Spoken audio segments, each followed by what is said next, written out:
Ejercicio. Muy bien, muy bien. Bienvenidos. Bienvenidos, les doy la más cordial bienvenida aquí. Sí me escuchan bien, ¿verdad? Buenos Sí. días. Sí, sí me escuchan perfectamente. Buenos días. Me da mucho gusto volverles a saludar hoy día, miércoles, mitad de semana. Les doy la bienvenida. El día de hoy tenemos al doctor Marcelo Alejandro Sajuria Garcés, él nos saluda desde Chile, un abrazo afectuoso virtual, doctor, y apreciando su asistencia. Él es el director de la Sociedad Chilena de Medicina del Deporte. Está como miembro activo tanto de la Confederación Sudamericana de Medicina del Deporte y Confederación Panamericana de Medicina del Deporte. Él tiene la especialidad en traumatología y medicina del deporte, ambas especialidades. El tema de hoy, el cual nos va a hacer el honor y presentar, es evaluación para el retorno deportivo después de cirugía de ligamento cruzado anterior. Doctor, adelante, el micrófono es suyo. Felipe, muchas gracias. Muchas gracias por la invitación a todos ustedes, México. Gracias. Les voy a poner ahí la... Gracias y felicitaciones por toda la organización y todo lo que han hecho. Así que qué bueno que me hayan invitado y espero representar bien a mi país, a Chile, en algunas cosas que les quiero mostrar. ¿Se ve la pantalla, cierto? Sí. ¿Sí? ¿Se ve? Se Bien. ve bien, se ve perfectamente. Quiero mostrarles más o menos de una manera simplificada mi visión del retorno deportivo en la cirugía de ligamento cruzado, que es algo que es cada vez más común en nosotros los que hacemos traumatología y operamos. Sabemos cuándo, cómo operar, pero a veces tenemos dudas en cuándo decirle a un deportista o un paciente que tenga mediano nivel de deporte cuándo puede volver a su terreno deportivo. Y aquí les voy a mostrar algunas estrategias que he desarrollado en estos 3 lugares, en el Hospital de la Fuerza Aérea de Chile, que es donde estoy en este minuto trabajando, la Clínica Locurro, que es la clínica privada donde también opero, y el centro de ARC, que se llama Alto Rendimiento y Competencia, que es un centro de medicina deportiva y rehabilitación de Chile, donde tenemos el protocolo muy específico que les voy a mostrar hoy día, donde lo diseñamos, lo creamos, y mis pacientes se están evaluando allá. Partiendo con el tema, si tenemos una lesión del ligamento cruzado en un deportista, el primer dilema es si lo operamos o no lo operamos. Tenemos que decidir.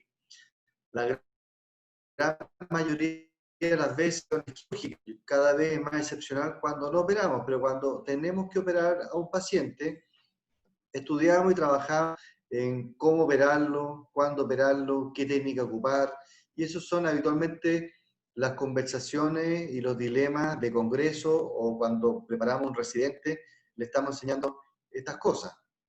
Después viene una segunda fase que es la rehabilitación y seguimiento, y qué es lo que hacemos con ellos a medida que se van recuperando y después de que salieron del quirófano.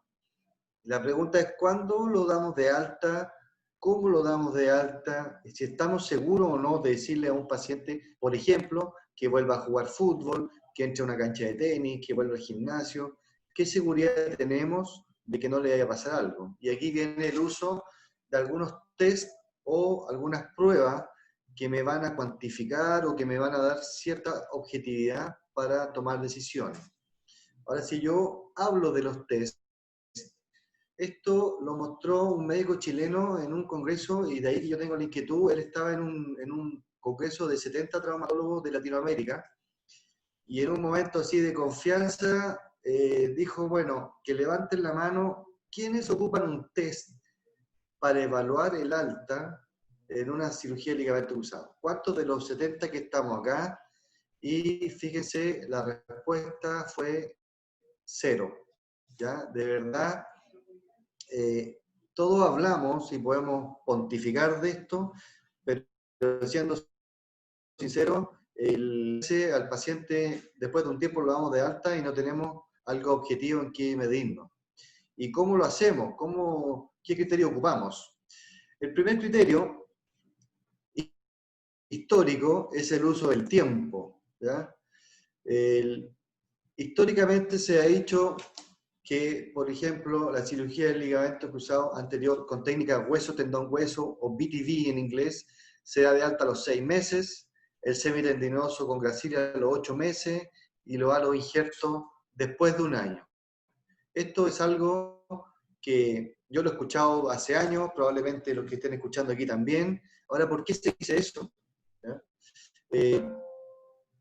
Puede ser por la histología, por la integración. Hay algunos análisis que hablan de la integración desde el punto de vista biopsia o imágenes, o la madurez, o la costumbre, que yo creo que es lo que más ha pasado, que estamos acostumbrados a hablar de esa fecha y nadie se la ha cuestionado.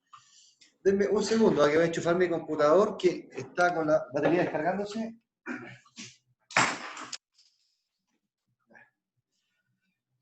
Aquí volví. Ahora, ¿qué es lo que hacemos de verdad? Entre médicos, cuando nos dan consejos, decimos que nunca antes de los 6 meses damos de alta a un paciente, por ejemplo, a jugar fútbol, que es un deporte muy común, pero a los pacientes, muchos pacientes me llegan a mí y me dicen que el doctor lo vio y le dijo que a los 6 meses te tengo jugando, con la promesa para operarse. Otro criterio es usar imagen. Y la imagen que se ocupa es la resonancia nuclear magnética y habla de la madurez del injerto. Ciertos cambios en las imágenes que dicen que el injerto está, entre comillas, maduro, y esto habitualmente los cambios ocurren después de los 6 meses y además cada vez vemos más que hay cambios en resonancia después de los 8, 10, incluso después de un año. Lo otro que es bien simplificado, lo que les pongo acá es medir con alguna máquina, es decir, voy a medirte con máquina. ¿Y qué máquinas son las que yo he escuchado más, lo que podemos ver protocolos? Medir la fuerza isocinética, una máquina isocinética, o un test que se llama KT1000 o KT2000, que es una máquina que toma el muslo, toma la rodilla y lo desplaza haciendo un cajón o un Lachman y ve cuántos milímetros de desplazamiento tiene una rodilla, un hueso sobre el otro, o cuán inestable está la rodilla después de operado. Una de las críticas habituales es que, por ejemplo, la evaluación isocinética es algo muy específico en un laboratorio dentro de una máquina, y que el mover una rodilla a una velocidad constante no se asimila ni se asemeja a un gesto deportivo o algún movimiento natural de la vida. Hay una línea de investigación que critica un poco el uso de la fuerza isocinética, que mide un parámetro y además el parámetro no es tan fisiológico o habitual en la vida diaria. Después pasamos a algo más complejo, el laboratorio de biomecánica. Entonces aquí tenemos que tener un laboratorio con varias cámaras, electromiografía de superficie, plataformas de fuerza. Vemos en Chile hay pocos laboratorios, no sé cuánto habrá, 10 por ejemplo, y si yo converso con todos, cada uno tiene su idea, su proyecto o su esbozo de protocolo, pero en dinero es gigante, y también el gasto en neuronas, porque cuánto se preocupan ellos de investigar, de hacer sus protocolos, de validarlos, y la biomecánica es bien difícil tener un laboratorio y poco accesible. Entonces, si pensamos en estos 4 criterios que yo les mostré, el tiempo postoperatorio, la imagen, la medición con una máquina y el laboratorio, ¿cuánto me cuesta y qué habilidades de verdad mide? Y aquí tenemos, si yo mido después de cuántos meses de operado es, el costo es bajo, pero no mide las habilidades del paciente. La imagen, el costo es alto. Yo tengo muchos pacientes que no tienen acceso a tomarse resonancias en forma seguida, porque su sistema de salud les cubre poco o no tienen el dinero, y las habilidades que mide una resonancia, las habilidades deportivas, son nulas. Si yo quiero medir con máquinas, el costo sube porque la inversión de una isocinética, por ejemplo, es muy alto para un centro, y la habilidad también es más o menos bajo lo que está midiendo. Y el laboratorio de biomecánica, el costo es muy alto y las habilidades sí las mide. Entonces, Mi propuesta y la conversación de aquí es si tenemos algún otro sistema que sea de menor costo, pero que sí mida las habilidades. Y aquí vienen los test funcionales, ¿ya? Y los test funcionales van en contra de algo que yo he escuchado muchas veces cuando veo una presentación como la que estoy haciendo hoy día, en que generalmente un traumatólogo en su primera o segunda diapositiva dice: yo no doy de alta un ligamento cruzado anterior sin una resonancia, un catemil, una isocinética. Parte de la conversación de esa, pero siendo sincero, ese acceso a mi población, y yo creo que no podemos ser similares en Latinoamérica, yo creo que la población de Chile, el que tenga acceso a todo eso, o incluso a un laboratorio de biomecánica, puede ser a un 5% de los pacientes operados de ligamento cruzado. El resto no tiene acceso a eso, ¿ya? Entonces aquí entra este tema de los test funcionales. Y un test funcional, ¿qué es lo que tiene que tener por lo menos? ¿Ya? Tiene que medir o avisarme si es seguro para el paciente volver al deporte. Si es seguro, me refiero principalmente a que yo tenga la tranquilidad de que no se le va a romper, por ejemplo, el injerto después de operado, o que baje las posibilidades, o que se lesione menos de la otra rodilla o de otras lesiones. Y segundo, si el paciente tiene la capacidad para volver al deporte, ¿ya? Que me mida si el paciente está hábil, con buena fuerza o con destreza para hacer su actividad física. Ahora, siguiendo con esto, ¿qué es lo que debe tener? Por lo menos, yendo más al detalle, tiene que tener mediciones del control neuromuscular, mediciones de fuerza, patrones de movimiento y ver la coordinación y agilidad. Hay algunos autores que dicen, por ejemplo, que es fundamental que haya pruebas de salto, ¿ya? Y hoy día, si vamos a la literatura del 2015 en adelante, o los últimos 2 o 3 años, el test funcional, o una batería de test funcionales, le está ganando a la tendencia que hubo hace 10 o 15 años de dar de alta con una imagen o con resonancia, y más antiguo, yo creo, del tiempo, decir 6 meses, 8 meses, ¿ya? Y tenemos que concentrarnos más en los test funcionales.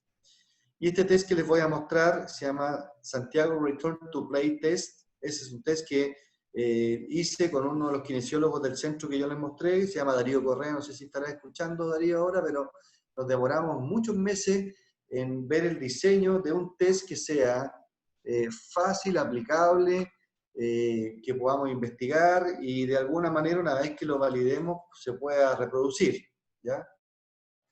¿Qué es lo que hicimos? Tomar estos 4 puntos, más otros puntos que no les voy a mostrar todo el detalle del test, pero principalmente nos preocupamos de esto.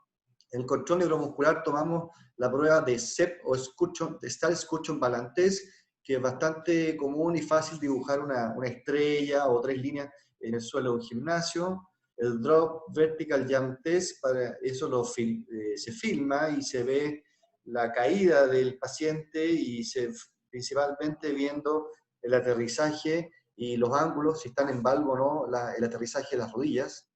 En la fuerza, una prueba de fuerza de puente o el Single Leg Hamstring Bridge Test, que se hace fácil en una banqueta, en un sillón, y ellos sacaron su fórmula propia de RM para hacer proporciones entre cuádriceps e isquiotibiales, para no estar ocupando máquina isocinética. Después los patrones de movimiento ocupamos 3 puntos del FMS, la sentadilla unipodal, la sentadilla bipodal y la estocada, y eso le vamos dando un puntaje de bueno, malo o regular. Y en coordinación y agilidad, 3 test de salto, el salto único o single hop test, el salto triple y el side hop test en 1 minuto, y con eso tenemos mucha información.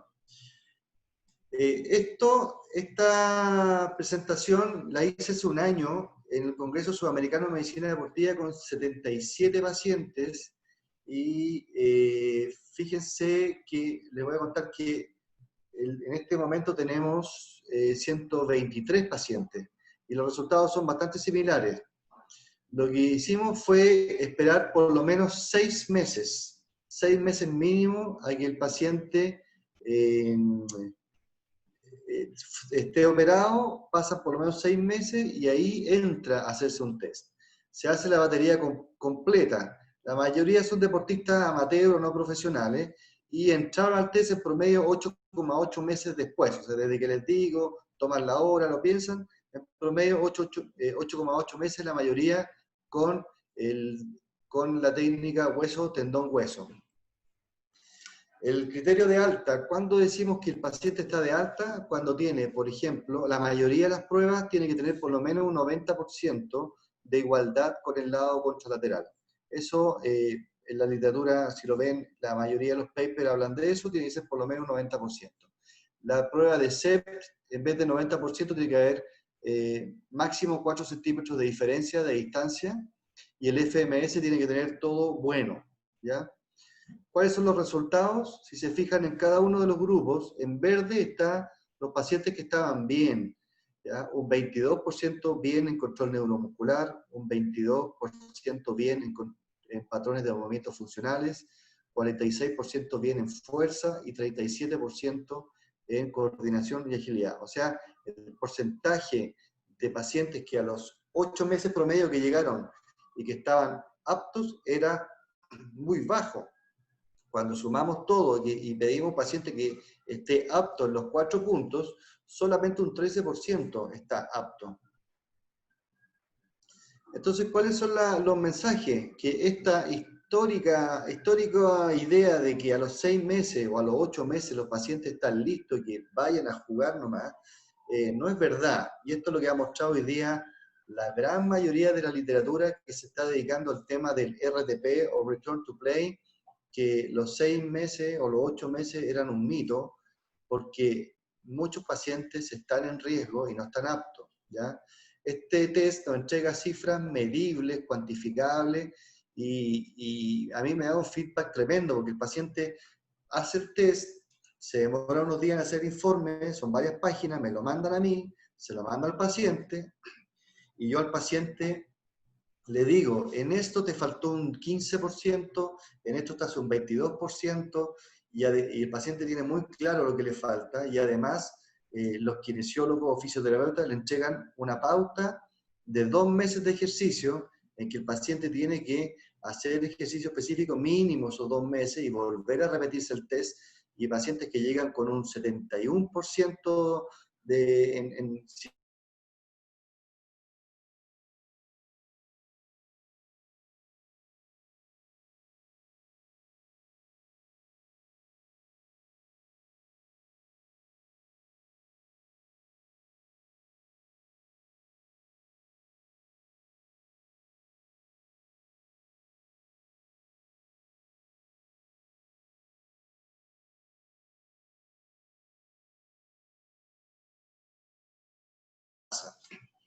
El test se entrega con varias páginas, incluso con las fotos que ustedes vieron, porque esas fotos son de pacientes míos, pero el cuadro final más o menos me entrega estos detalles así, como un cuadro final, diciendo qué estás bien, qué estás mal, en qué es lo que superaste, qué es lo que no, y qué es lo que te falta. Entonces el paciente le queda muy claro, ¿ya?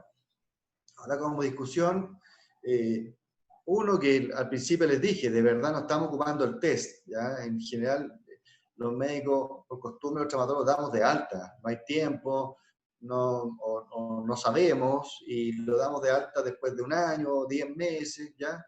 Lo que hay está más o menos disperso, y algunos test son muy caros, hay mucha tecnología, y que lo que les comenté, mi población no tiene acceso a la ultra tecnología para decir cuándo vuelve a jugar fútbol o no. Y mucho de lo que estamos acostumbrados a escuchar son test no funcionales, ¿no? No funcionales, una resonancia, un tiempo, un calendario, es decir, 10 meses, no es algo funcional, ¿ya? Cualquier test debe responder estas 2 cosas, les vuelvo a decir, si es seguro para el paciente volver o no, y si está capacitado o no para volver. Este test, el Santiago RTP Test, es barato porque no ocupa tanta tecnología, es reproducible, es funcional, se demora, ya están más de 1 hora, a veces 2 horas haciendo el test cada paciente, mide muchas habilidades y a mí como traumatólogo me da un feedback tremendo. Aquí yo les voy a dar un ejemplo. Miren, esto es artículos reales de prensa, año 2018, en un país latinoamericano, no voy a decir cuál, y tampoco voy a decir qué deporte, pero fíjense lo que decía ahí. Este es un paciente operado un día 30 de octubre, y el 13 de marzo, o sea, 4 meses y 14 días después, la prensa pone el milagro de la razón de su pronta recuperación. El regreso del jugador fue una alegría para su entrenador, me imagino que decía ahí, un problema menos para el equipo, prácticamente un milagro y para el área médica. Su recuperación tardó menos tiempo de lo presupuestado y el defensa ya está listo para ser titular en el torneo nacional. 4 meses. Después, entrevista a su equipo de salud. Además, tuvo una vascularización de neoligamento extraordinaria. Eso, siendo un poco irónico, es casi como que le hubieran hecho una biopsia o la resonancia, que fuera como una resonancia histológica. Es decir, el paso de la sangre hacia el implante fue mucho más rápido de lo esperado. En general, su recuperación fue notable. Estamos todos felices y ojalá nos vaya bien con eso. Acuérdense, 13 de marzo y después de alta a los 4 meses, 13 de marzo alta, 4 de mayo, fuerte golpe sufrió rotura del ligamento cruzado y estará fuera 6 meses. El técnico confirmó la grave lesión en la rodilla izquierda, la misma que tuvo en octubre del año pasado. O sea, fíjense la cantidad de información esperanzadora y quizás errónea. O sea, nuevamente volvemos a hablar de 6 meses, que es lo que nos acostumbramos a hablar en prensa. Un paciente con una lesión por segunda vez, que tiene que ser mucho más lenta, una alta precoz, no sé qué es lo que le habrán hecho a ese paciente como test, pero toda esta esperanza, todos estos mensajes basados probablemente en imágenes, esto es lo que está pasando y lo que pasa y que yo he visto muchas veces, ¿ya? Entonces tenemos que tener si vamos a dar de alta un paciente, en algo tenemos que afirmarnos para estar seguros de lo que estamos haciendo. Esa es mi presentación. Reitero los agradecimientos y no sé si alguien quiere hacer algún comentario o pregunta o mensajearme. Tenemos algunas preguntas. Nos pregunta el profesor Carlos Lezama, ¿cuáles son los riesgos y o recaídas de regresar cuando no cumplen por lo menos los 6 meses? Pero entonces, ¿qué pasó con los jugadores profesionales? ¿Por qué ellos regresan antes, ya que pierde dinero el club? Bueno, el deporte profesional es una tremenda presión. Cuando hay sueldos, ventas de jugadores, es muy estresante. Pero hay que ser responsable. O sea, cada vez la evidencia está mostrando que es más lenta la integración del injerto de lo que creemos. Eso es una cosa que es la rodilla. Pero la parte física también nos está mostrando de que no está tan buena como creemos. Ahora, si tenemos un futbolista y estamos muy apurados y hay que venderlo, o el sueldo, o el goleador del equipo, y estamos desesperados, a los 5 meses hay que hacerle una buena batería de exámenes. Si el deportista no cumple un mínimo 90% con el lado contrario, no se puede dar de alta, ¿ya? Y ahí está, bueno, de hecho algunos equipos en Europa, los que, no sé si algunos amigos de algunos clubes grandes de Europa, lo que hacen los clubes para quitarse un poco la responsabilidad del equipo médico, lo que hacen ellos es tratar de mandar a estos deportistas como a los mejores centros del mundo o de la zona, incluso a otros países, para que el alta sea una responsabilidad compartida, porque la posibilidad aumenta de romperse. Ahora, el riesgo es que se rompa el ligamento cruzado de nuevo, ese es el gran riesgo. Nos pregunta Miranda, ¿qué estudio de gabinete le solicita a sus pacientes posoperados para valorar el estado de injerto y qué técnica utiliza con más frecuencia?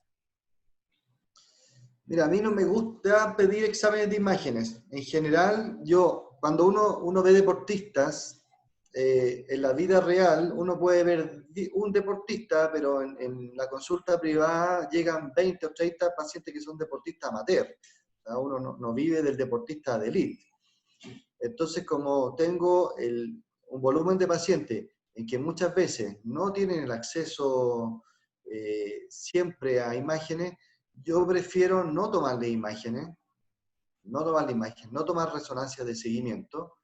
Y me habías dicho dos preguntas. Era, ¿qué imagen tomaba y qué más era la pregunta? ¿Y qué técnica utiliza con más frecuencia? Hueso, tendón, hueso, de preferencia. Cuando es deporte, en hombres y mujeres, ocupo de preferencia hueso, tendón, hueso sobre el semitentrinoso gracili. Nos pregunta el doctor Antonio Rivera. ¿El estado previo del paciente favorece el regreso temprano? ¿Condiciones de la recuperación dependen del sexo, la psicología y la actitud del paciente? Sí, por supuesto. El momento de cirugía es otro tema bien importante. Hay dos momentos para operar que básicamente se llaman en frío o en caliente. Cuando es en caliente, el paciente está con la rodilla muy hinchada, está cojeando, tiene un rango incompleto, tiene musculatura inhibida. Entonces, los pacientes que se operan en caliente tienen peor pronóstico y mayor tasa de complicaciones. Entonces, siempre yo tiendo a operar al paciente en frío, que es cuando esté caminando bien, cuando no esté cojeando, tengo un rango completo. Esos pacientes tienen una mucho mejor evolución. La excepción puede ser un deportista profesional, que ahí uno tiene la presión de operarlo a la semana. O sea, es muy difícil que por ejemplo, un futbolista de primera división se lesione hoy día y que yo diga, mira, va a hacer kinesiología 2 meses y después lo opero. En general son pacientes que tienen una cultura muscular distinta y responden bien, aunque he visto igual de otros colegas que operan a la semana a un futbolista profesional y le hace una fibrosis o artrofibrosis y hay que reoperarlo a los 4 o 6 meses, que eso no es bueno, ¿verdad? Pero pasa. Nos pregunta Antonio Bracho. ¿La prueba isométrica en qué porcentaje se puede aceptar en la valoración de la lesión y rehabilitación de rodilla post-LCA? Me imagino que dice que querrá preguntar por isocinética, quizás, más que isométrica. No sé si puede aclararlo. Ahora, yo no ocupo mucho la isocinética, pero los protocolos hablan de arriba de un 90% de igualdad de un lado contra el otro. Eso es lo habitual. Nos pregunta Ariadna del Villar Morales. ¿Han hecho seguimiento a los pacientes que cumplen con criterios de retorno al deporte para conocer el riesgo de recidiva? Mira, eso es una de las cosas que nombré yo, que justo lo nombré. Esto lo hemos hecho en un periodo más o menos corto y me falta tiempo para ver quiénes se han vuelto a romper. Así que no lo he hecho, así estadísticamente no lo he hecho y me ha faltado tiempo. Ya hay que esperar. Yo no puedo decir, por ejemplo, operé 100 pacientes este año y en un año más no se me rompió ninguno, mi tasa de recidiva es 0, porque las tasas de recidiva se miden a los 6 meses, al año, después a los 2 años, entonces tengo que tenerlo un poco a largo plazo, ¿ya? Entonces no lo tengo medido, pero sí está medido en otros artículos con protocolos parecidos, que los pacientes que tienen un buen test se rompen 4, 5 veces menos que los pacientes que tienen un mal test. Fin de las preguntas.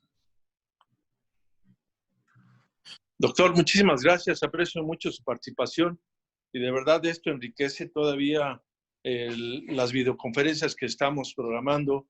Digo que estamos porque todavía tenemos programadas hasta el mes de julio y hay grandes ponentes, personalidades y también mismas que nos acompañan en estas videoconferencias. Manuel, te pido por favor, si eres tan amable, estamos a mitad de semana, si puedes tomar, y les pido a todos los asistentes si abren su cámara para que tomen la fotografía de media semana. Acuérdense que iniciamos lunes, miércoles y viernes, son de fotografías. Doctor, aprecio tu participación y espero verte pronto. Les recuerdo que tenemos programado el Congreso, el tercer Congreso de Medicina del Deporte. Si no se modifica en el mes de diciembre, hicimos su cambio. El día lunes hice el anuncio de la fecha de cambio.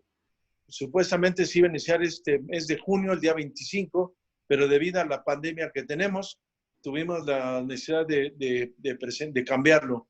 De hecho, el día de mañana estaré en León, donde es nuestra sede, para firmar contratos y todo del congreso que se realizará en el Poliforum.